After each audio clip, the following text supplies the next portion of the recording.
मग 14 मार्च ते 20 मार्च पूर्ण राज्यभर राज्यव्यापी बेमुदत संप होता आणि त्या बेमुदत संपामध्ये पूर्ण राज्य ठप्प आपण कर्मचारी केलं. मुळातच एक 54 दिवसाच्या संपानंतरचा हा एक अभेद्य आणि मोठा संप होता की 50% कर्मचारी स्ट्रेंथ असताना पूर्ण राज्य ठप्प करण्याची या संघटनेचं ताकद आहे हे शासनाला दाखवून दिलं.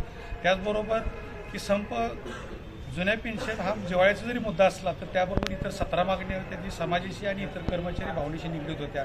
त्याच्यामध्ये प्रामुख्यानं बघितलं आपण तर नोकर भरतीसारखा विषय, सुस्थित बेकारांचा प्रश्न मोठा गंभीर आहे आणि ह्या प्रश्नाबरोबर नोकर भरती असेल, कंत्राटीकरण असेल, कंत्राटीकरणाचा सुद्धा एक जिव्हाळ्याचा प्रश्न आहे की रोजगार अस्थिर झालेला आहे आणि ह्या सगळ्या 17 मागण्यासह 7 दिवस संपावर गेल्यानंतर सुद्धा एक कुठेतरी सुसंवाद किंवा एक शासनाची भूमी असेल 2 पावलं मागं म्हणून त्यावेळी संप सस्थगित केला होता. आता जरी संप स्थगित केला होता तरी त्यावेळी कर्मचाऱ्यांच्या भावना मात्र फार मजबूत आणि भक्कम होत्या की कर्मचाऱ्यांची मानसिकता नव्हती संपातनं बाहेर पडायची. जोपर्यंत राज्य शासन धोरण स्वीकारत नाही तोपर्यंत संपातनं बाहेर पडायची मानसिक नव्हतं. तरीसुद्धा एक समन्वय असावा की राज्याचे प्रमुख म्हणून ज्यावेळी लेखी आश्वस्त करतात या भावनेतून त्यावेळी कर्मचाऱ्यांनी संप स्थगित केला होता. मात्र आज रोजी की आपण बऱ्याच वेळा की 3 महिन्याचा कालावधी दिला होता समितीला, मात्र आज 9 महिने उलटून गेले तरी कुठल्याही प्रकारचा त्याच्यावर चर्चा किंवा तोडगा काढण्यात आलेला नाही. त्याचबरोबर इतर 17 विषयाबाबत कुठलीच चर्चा केली गेली नाही.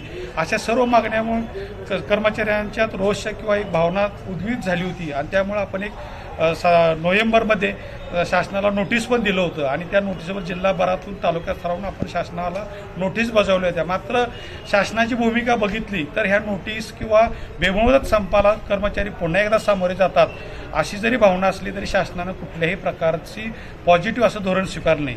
कालचंच बघितलं तर हिवाळी अधिवेशन नागपूरला चालू असताना संघटनांना चर्चेसाठी पाचारण केलं. मात्र संघटनेला पाचारण केल्यानंतर सुद्धा राज्याचे मुख्यमंत्री 2 उपमुख्यमंत्री चर्चेला सहभागी होते आणि त्यांच्या भावनेतून एवढंच निष्पन्न झालं की यांचं वेळ काढू धोरण चालू आहे की कुठलाही निर्णय न देता की आम्ही पुढील विधानसभेच्या अगोदर तुम्हाला 101% जुन्या पेन्शनवर धोरण देऊ किंवा स्वीकारू अशा पद्धतीचं धोरण असल्यामुळं कालच्या समन्वय समितीमध्ये की निर्णायक बहुमतानं एक ठरलं की शासन सकारात्मक नसल्या कारणानं की जो पूर्ण राज्यव्यापी संप आहे तो आजपासून 14 डिसेंबर सर्व राज्यभरात 17.5 लाख कर्मचारी आज संपात उतरलेत, रस्त्यावर उतरलेत आणि आपण सर्वच ठिकाणी आपल्याला पाहायला मिळेल की संपात कर्मचाऱ्यांचा फार शासनावर रोष आहे की कुठल्याही प्रकारचं सकारात्मक शासन भूमिका घेत नाही.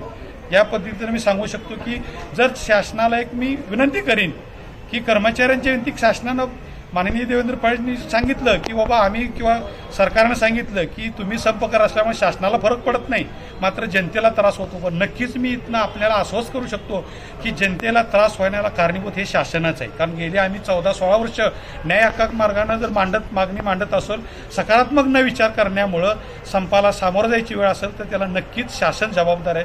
कर्मचाऱ्याला जबाबदार धरता येणार नाही ही मी आपल्याला या निमित्तानं सांगतो आणि शासनाला विनंती करतो की लवकरात लवकर सकारात्मक तोडगा काढावा आणि कर्मचाऱ्यांच्या जिव्हाळ्याचा प्रश्न सर्व सोडवून की संपातून आम्ही सौखुशीनं संप किंवा माघारी घेऊ. मात्र सकारात्मक भावना अशी कर्मचाऱ्यांची जोपर्यंत सकारात्मक निर्णय होणार नाही तोपर्यंत कोणत्याही कारवाईला भीक न घालता न भीता हा संप अटळ बेमुदतपणे असाच चालू ठेवण्याचा निर्धार केला.